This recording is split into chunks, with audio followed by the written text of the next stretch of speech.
E a gente continua falando sobre financiamentos com o presidente do Instituto Brasileiro de Estudo e Defesa das Relações de Consumo, o Wilson Rascovitch. Boa tarde, presidente. Boa tarde, Marcelo. Obrigado pela sua presença aqui no JBC.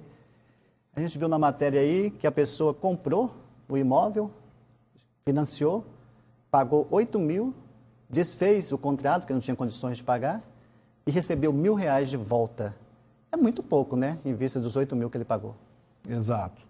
É interessante colocar aí para o consumidor que não é porque está no contrato uma penalidade, muitas vezes essa penalidade somente para o consumidor, que ela deve ser respeitada. Hoje o entendimento do Poder Judiciário, principalmente aqui no estado de Goiás, é que quando ocorre, nesse caso, a pessoa comprou e agora não quer mais o imóvel, mas no caso que nem no dela, a situação econômica, ou seja, não vai conseguir muitas vezes financiar ou a parcela vai ficar muito alta, pode-se descontar só de 10% a 20% do valor pago. Muitas vezes no contrato vem colocando que 20%, 30%, 40% sobre o valor do contrato. Isso não pode, isso fere o Código de Defesa do Consumidor. Isso está acontecendo muito aqui em Goiás? Infelizmente, sim. O próprio IBEDEC já possui ações civis públicas com relação a isso, pedindo a nulidade dessas cláusulas. As construtoras abusam, na maioria das vezes, do desconhecimento do consumidor e acabam colocando essas cláusulas. E o consumidor, por desconhecer, acaba muitas vezes deixando esse valor que foi pago para a construtora. De que forma que o IBEDEC tem ajudado essas pessoas? Orientação. Antes de mais nada, dando orientação, o IBEDEC tem uma cartilha, também edição Construtoras, onde dá essa orientação para o consumidor, para ele tirar essas dúvidas e saber dos seus direitos. Pois é, essas orientações, presidente, a pessoa também deve ficar atenta, né? Ela tem um salário X e vai comprar um imóvel Y, por exemplo. Não condiz com aquilo que ela ganha, ela deve ficar atenta a isso também, né? Porque tem pessoas que financiam um imóvel há 30 anos. Exato, mas eu coloco aqui no caso, muitas vezes, que nem esses imóveis que foram vendidos na planta, a grande culpa é da construtora. Por quê? Porque foi feito a venda para essas pessoas que muitas vezes não tinham essa capacidade de fazer o financiamento.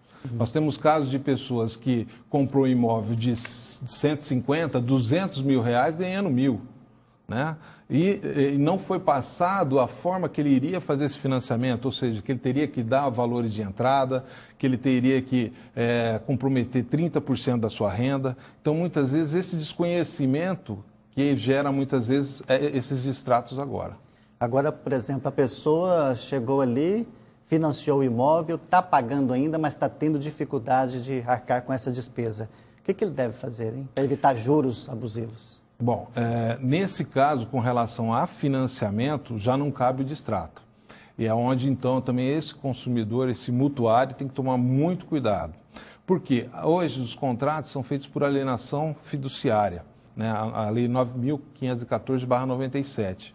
E ela diz que, se atrasar uma parcela, o agente financeiro pode fazer a retomada. Na maioria dos contratos, reza 3 parcelas, em vez de uma. E quando então ocorre essas 3 parcelas em atraso, é feita uma notificação, dando prazo para quitação dessa dívida no prazo de 15 dias, e quando esse mutuário não paga, não faz esse pagamento junto ao cartório, é feito já a consolidação, ou seja, a retomada desse imóvel. Então, aquele imóvel que era daquele mutuário, de certa forma, né, financiou, já não é mais dele. Houve a consolidação. Próximo passo, em 30 dias é feito o leilão. Agora a pessoa também pensa, está no aluguel, vou financiar um imóvel, né? Muitas vezes ele até pega esse dinheiro no banco para pagar juros, para dar uma entrada.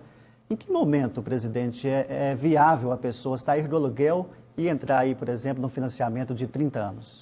Bom, antes de mais nada, é fazer pesquisa, ou seja, verificar o imóvel se enquadra na renda dele para ele poder fazer o financiamento. Logicamente, tentar dar o máximo de entrada. Nós temos que pensar que um financiamento aí de juros de 10% ao ano, mais TR, ele vai pagar 30 anos brincando 300%, ou seja, 3 vezes o valor do imóvel. Então é interessante que ele faça a aquisição da sua casa própria, mas dando um valor maior de entrada. Utilizando também o FGTS, já que hoje o FGTS é 3% mais TR, ou seja, não compensa você manter esse FGTS na conta. E, logicamente, não já colocar 30% da renda. Tentar fazer uma composição de 15% a 20%. Nós temos que lembrar, por ser um financiamento a longo prazo, muita coisa pode acontecer. Desemprego, problemas de saúde, nascimento de filhos, né? Ou seja, a despesa pode alterar e também o recebimento pode alterar. E, do jeito que nós estamos falando com a alienação fiduciária, o risco de perder o imóvel é muito grande. Então, ele tem que tomar muito cuidado. E, logicamente, se inteirar do assunto. Nas pessoas que têm conhecimento, advogados, associações que são especialistas nessa área, para tirar dúvida. Não acreditar muitas vezes também o que diz o contrato. Agora, nesse contrato, as pessoas que se sentirem prejudicadas, em que momento que ela deve procurar a justiça? Antes de já ficar inadimplente, que nem no caso das pessoas que fizeram financiamento, antes de ficar inadimplente, já procurar já um especialista da área para que não tenha esse problema. Muitas vezes nós atendemos pessoas lá para tirar essas dúvidas e quando vai ver, está com 5, 6 parcelas, achando que está ainda sendo dono do imóvel, quando a gente vai ver junto ao cartório de registro de imóveis, já houve a consolidação, ou seja, já não é mais dele, né? Onde que depois ele vai ter muitas vezes que entrar com uma ação anulatória e que muitas vezes não tem o sucesso que ele espera, né? E as construtoras também têm que tomar muito cuidado, sempre olhar com relação ao contrato, ver o que diz as cláusulas e verificar se não fere o Código de Defesa do Consumidor. O senhor que está acompanhando de perto aí esses casos aqui em Goiás, a Justiça aqui do Estado, como que ela tem agido nessa cobrança, por exemplo, de juros abusivos e nessa devolução menor do que a pessoa já pagou, no caso dela desfazer o contrato? Bom, com relação aos juros, de certa forma quase não existe em razão do quê? Quando você faz o financiamento junto com a construtora, não com o agente financeiro, ela é feito por IGPM mais 1%. Hoje o entendimento do tribunal é que esses juros e o índice pode ser aplicado. O nosso problema é com relação à rescisão.